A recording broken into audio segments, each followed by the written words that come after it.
Hey guys, so this is going to be my first NBA video. I'm really excited, so I'm going to start at the beginning.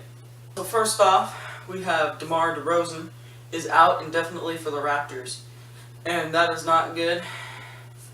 Still don't know. He doesn't have a time limit for when he'll be back. So this Raptors team, Terrence Ross has got to step up, and he's got to play a little bit more minutes. He's got to become a little bit more of a potent scorer. Russell Westbrook is back. I am very happy for that. He's on my fantasy team, but so is DeMar DeRozan. And early Christmas present, Thunder fans, Kevin Durant will be back on Tuesday. So, there you go. Alright, so I'm going to be doing a little bit of what some teams need to be doing this year. Let's start off with the Cleveland Cavaliers. Cleveland Cavaliers have had a big woe this year. They're first off, they need to play defense. I mean, defense wins championships. And I mean, to compare it to a football team, that's what Florida State. I mean, their defense played well against Florida, but that's what they were lacking in not winning the turnover ratio in those other games. So, also, they need to play as a team. That one extra pass on offense works. That one extra pass, that one outlet pass. So some other person can shoot a three, and the defense got to play honest instead of just guard Kyrie, LeBron, and Love. So, also, Love needs to score a little bit more. He just does. So, now for Orlando. What Orlando needs to do is they just need to find a way from not running out of gas, not running out of the tank in the fourth quarter. I see this in part by, in the first quarter alone, they only play 6 or 7 guys. And, they only play like 9 guys total, even though they can bring some other people up. I think they need to get...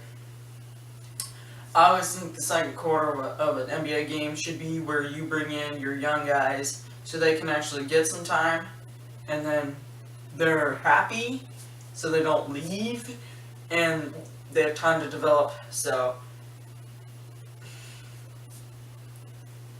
yeah, that's what I have there. Alright guys, so here are my picks for this week's games. Tonight's games. Milwaukee at Cleveland. Milwaukee has a great young talent, but because it's young talent and it's undeveloped, I don't think that will necessarily help against Cleveland. Young talent is what Cleveland is sort of lacking right now, but I think Cleveland will win. We have Indianapolis and Phoenix. Still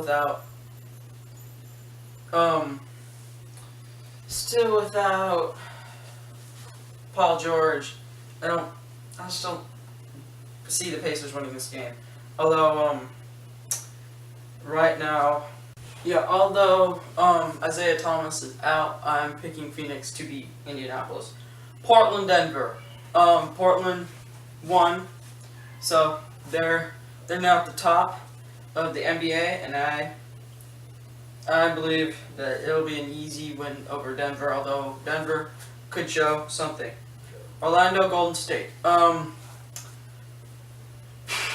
For this game, Curry and Klay Thompson are questionable, so I can see the Magic pulling off an upset victory because of those two being injured there.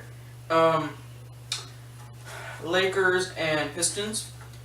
I believe that the Pistons can beat the Lakers. If Kobe goes out with another 30-point night, then I think it's a little too close to call, but I am gonna choose Detroit. Boston, Atlanta. With Al Horford back, Boston looks good too, but I'm gonna choose Atlanta. Alright guys, so for the rest of my picks, I'm gonna pick Oklahoma City to beat, I believe, New Orleans. I believe because Russell Westbrook and Kevin Durant are back. When you have your top two best players back, I think they're going to come out and explode. Dallas, Chicago. I'm going to believe in Chicago. So, no, thank you, Dallas is going to pull off a victory. And then Toronto, Sacramento. Without DeMar DeRozan, I really think they're going to be iffy. If they're going to win, Terrence Ross has got to step up. So, and I'm not really seeing that happening, even though he's on my fantasy team. I really want him to succeed because he's on my fantasy team. So is DeMar. So, but I'm going to pick Sacramento to win this. So, thank you. Alright guys, so right now I'm going to do my interactive segment. Alright, so first off, I'm going to start with my trivia question. Which tragedy convinced the Seattle Supersonics to move to Oklahoma City? And then this year I've really been seeing a great job on overall by Jabari. He's been scoring a lot. And then I'm also looking at, what's his name? Orlando point guard, Elfrid Payton. He's done really well. He's high up on the assist column, which you want with most every guard. I mean, he can shoot the basketball well, and then he's gotten plenty of steals. So those are my two top candidates for Rookie of the Year. Please in the comments box below leave who you think should be Rookie of the Year. Thank you guys for watching.